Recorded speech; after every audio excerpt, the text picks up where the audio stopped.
If your calendar looked like a unicorn, ate a bag of Skittles, and vomited up a rainbow, you're going to stay broke. Today, we're going to talk about 7 habits that are going to take your calendar and turn it into a cash machine. My name is Craig Ballantyne. I'm here with Galel Fajardo. He's going to grill me on these things. So I'm going to turn it over to you. Awesome, Craig. Okay, so when you talk about telling entrepreneurs to stop wasting time, okay, what's the number one time-wasting habit that you see killing founders' success? A lot of it is this transition, task switching, going from, well, I'm going to write some copy, and then I got to do a podcast, and then I got a meeting, and then I got to go out in the field, and I got to help my team, and then, oh my gosh, I got to do some customer service. Whoa. Like, this is death by 1,000 cuts, because even if, and I was just talking actually to a client, Perry, yesterday. He runs a big multi-million-dollar pet food company. They actually produce the pet food. Yeah. And so he was talking about the meeting that he was running. And I said, what's the goal of the meeting? He wanted to get the team fired up. And I said, what's really the goal of the meeting? He said,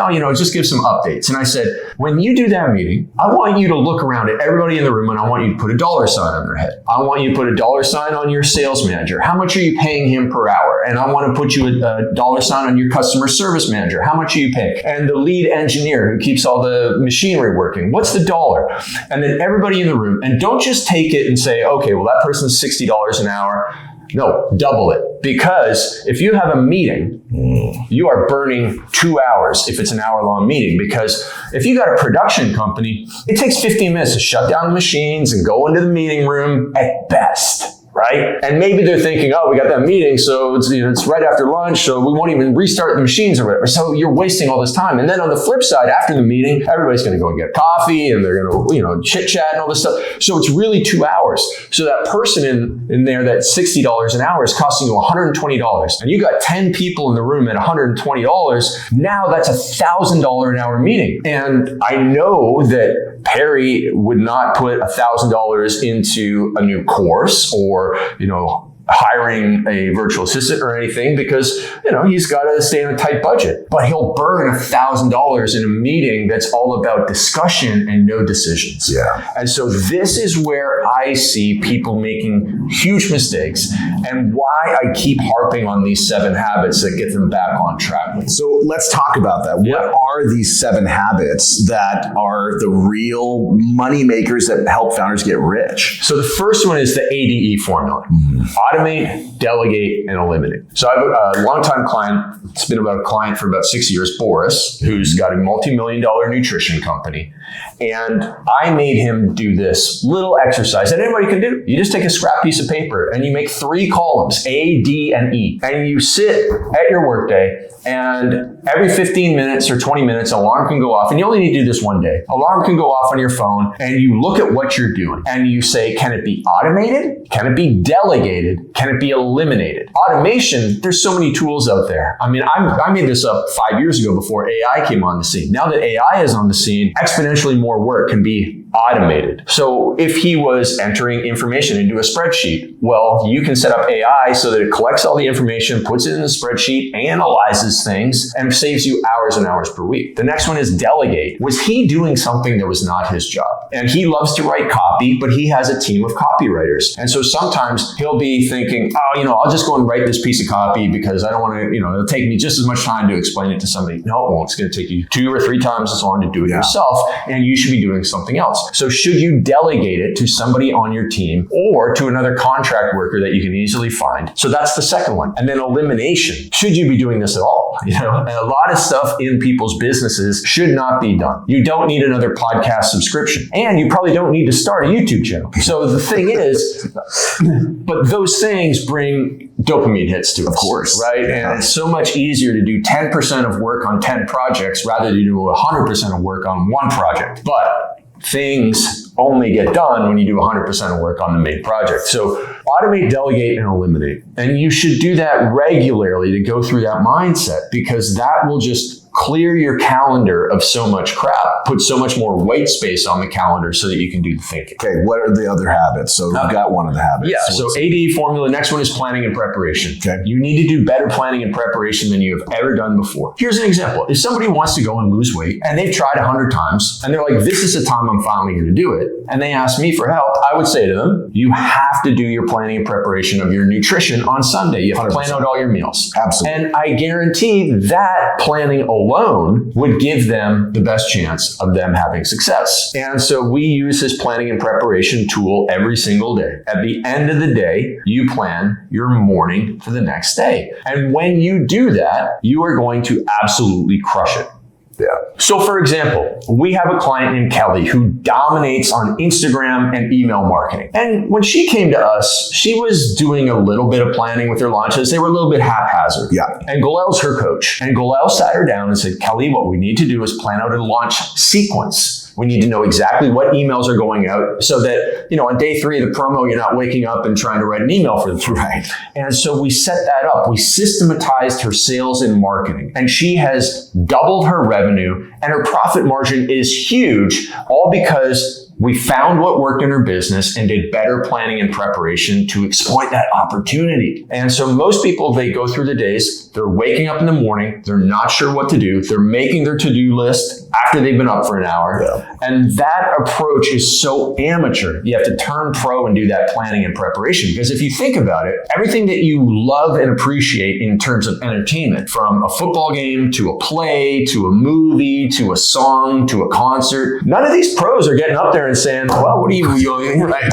Like Chris Rock just isn't going to go, I'm going to go and do an HBO special tonight. I got to make up some jokes. I'll just do it up on stage. Right. No, he has been planning and preparing. He's been going to the dingy comedy clubs and, trying out the material and taking the feedback and going and making the joke better for like a year before he gets on stage. Yeah. But most entrepreneurs are waking up and going, well, I'm going to try and sell something today with no plan. And that shift, that turning pro moment is what's going to make you a millionaire when you finally start doing better planning and preparation. That has been a game changer for me as a coach and our clients, that mindset where, I love sports. I know you're an old hockey guy, right? Sure. And, when football teams go to play on Saturdays as a college football team, right? They don't just wing it. No. They're watching film and they're preparing for their opponent, right? And so what they're doing is they're writing their play plan for Saturday and they execute. Right. They ran the play. They ran the plays in practice. Right? Exactly. And they execute. And as business owners, we need to get to that mindset so that we can execute when the time is to go. So we talk about ADE, planning and preparation. What's the next one? The next one is magic time. Identifying this time of day when you're 3 times more creative and productive than any other person. And so, we have a young, ambitious client named George Lewinsky. Awesome guy. Great guy. And he has done a remarkable job of identifying when he can be super productive, blocking that time off. And, as a young guy, there's lots of distractions, but he blocks that time off to do the major work in his business. And he's getting the work done of 3 people in that time. And so everybody watching this, what you need to do is sit back and think, what's the time of day when I'm most focused? Yeah. And then avoid this mistake, because this is what most beginners do who stay broke, is that they know when they should be working on a major project, but they allow a meeting to be scheduled in that time. They take emails during that time. They'll be doing customer service and they'll respond to things that are quote unquote emergencies. But unless you're running an actual emergency room, you do not have emergencies in your business, right? And if somebody's bleeding in your business, you're not the person to go to because you're not a doctor. You send them to the actual emergency room. Yes. So if something comes in that seems important, it can wait, especially in the morning, because those things that got sent to you overnight, they've been sitting there for 5 hours. They can sit there for 6 and 7 hours while you work in your magic time before you get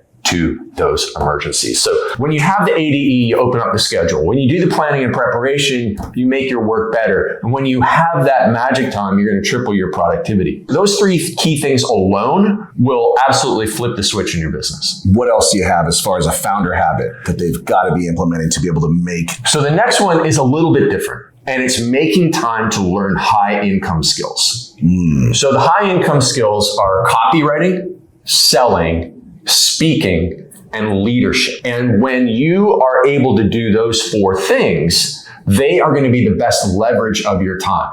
Because with copywriting, if you learn how to write emails and write sales pages, write advertisements, those things are going to work for you 24/7, 365 days a year. Yeah. So even if your store is closed, even if you're taking off 3 days at Christmas time, you can still be making money because your website is bringing in that cash. Yeah. Selling from stage, selling on the phone, selling face-to-face, nose-to-nose, toes-to-toes. Like, when you learn how to sell, that is like the greatest skill, because all you're doing is persuading someone to see your side. And you can use that in everything, from getting your 3-year-old to brush their teeth, to getting your wife to go to your favorite restaurant for date night, whatever it is that you want, you can use that skill of selling. And you overcome the fear of rejection, which is what, is a confidence thing that holds so many entrepreneurs back. The leadership side of things is you need to be able to be the person who gets the best out of the team members that you have. Yeah. And if you're going to delegate something to somebody, but they're not performing at the highest level, that's when delegation goes wrong. But if your leadership is great and you've provided an environment in which somebody can flourish,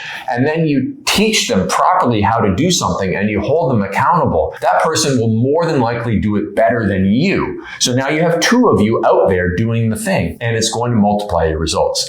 And then finally, the last one is learning how to speak. Learning how to speak and be able to communicate your vision, communicate your argument, and being able to make videos and then again multiply yourself through media. Those 4 high-income skills, man, if you don't have at least one of them, it's going to be difficult for you to generate the revenue in your business. You might be able to do everything else, operations, you might be able to, be organized, but if you cannot get money into the business through those 4 high-income skills, you're going to have a tough time. So that was a little bit of a curveball, but obviously, it's absolutely essential for someone becoming wealthy as an entrepreneur. So we've got ADE, planning and preparation, magic time, learning high income skills. What's the 5th one? So I'm going to combine these next 2. So time blocks and meeting stacking. So time blocks is just making sure that you're doing all similar activities back to back. So if you have writing stuff and you're like, I'm going to write 15 minutes on this thing, and then, I'm going to go do a podcast, and then I'm going to come back and write 30 minutes on something else, and then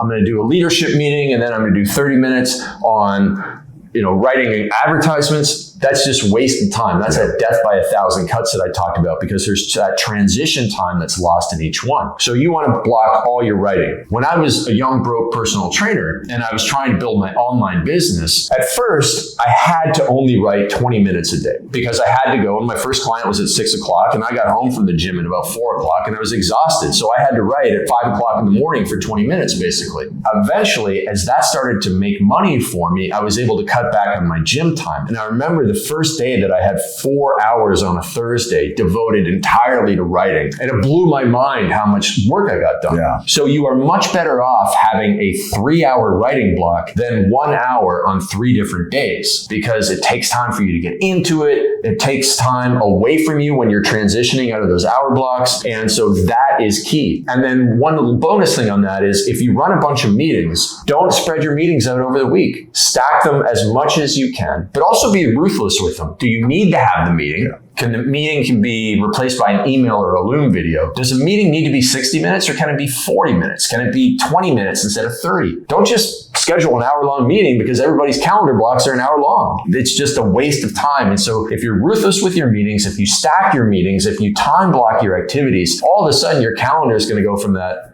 bag of Skittles all over the place to looking like something that's organized and almost empty, which gives you back the time to go and work on those high income skills. So that takes care of 6 of the 7. And now we just have the last one, which is one of the most important. Yeah, what is that last one? So the last one is getting accountability. So all of the entrepreneurs that I've coached from scratch to millionaire status all had accountability, because did they have enough information before they came to me? In most cases, yeah. I didn't need to teach them more stuff. I did, but I didn't need to. They had everything they needed. They just didn't have the follow through. And so most people don't have lack information, they lack action. And when they lack action, it's because they have nobody that they're letting down other than themselves. And that's the easiest person to let down. And so getting a coach, holding you accountable to following through on all of these things, including moving your business ahead, is where the magic happens. So, I mean, I want to touch on this accountability thing as we wrap up, though. I don't want to let this one go because you've been somebody who's built multiple 7-figure businesses successfully. I'm curious, like, who are some people that help hold you accountable, and what were some of the habits that you're willing to share that they were keeping you accountable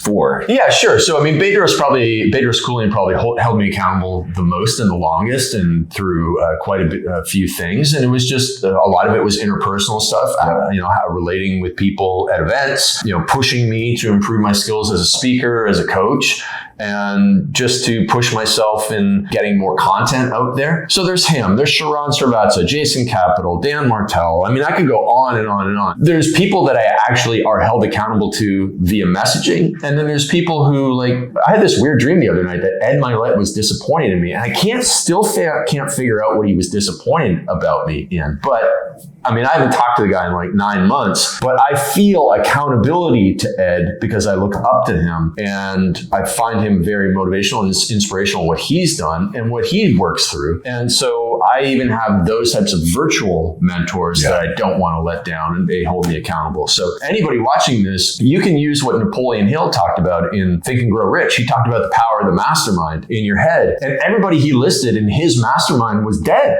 Yeah. They were all dead for sometimes 100+ years. But he used those people as figures that he didn't want to let down. But he also used them for advice. And so anybody anywhere, you're not like, I don't have thousands of dollars to afford a coach. You can do it through the power of the mental mastermind and accountability. This has been absolute gold. If you implement this, I have seen it in my life. I've seen it with our clients' lives. This actually works. It's not a theory. No. This stuff works in practice. It's been, you're a living example of this and have taught us. So I've got a ton more questions for you. Super excited to dive into some additional stuff with you. So we're going to dive deeper in more videos here on the Early to Rise channel and the Early to Rise podcast. My name is Craig Ballantyne. I'm the author of The Perfect Day Formula. This is Galel Fajardo, one of our amazing coaches in our business. And if you want to learn more about our coaching program, please go to craigballantyne.com or earlytorise.com, or just drop the word coaching down below this video.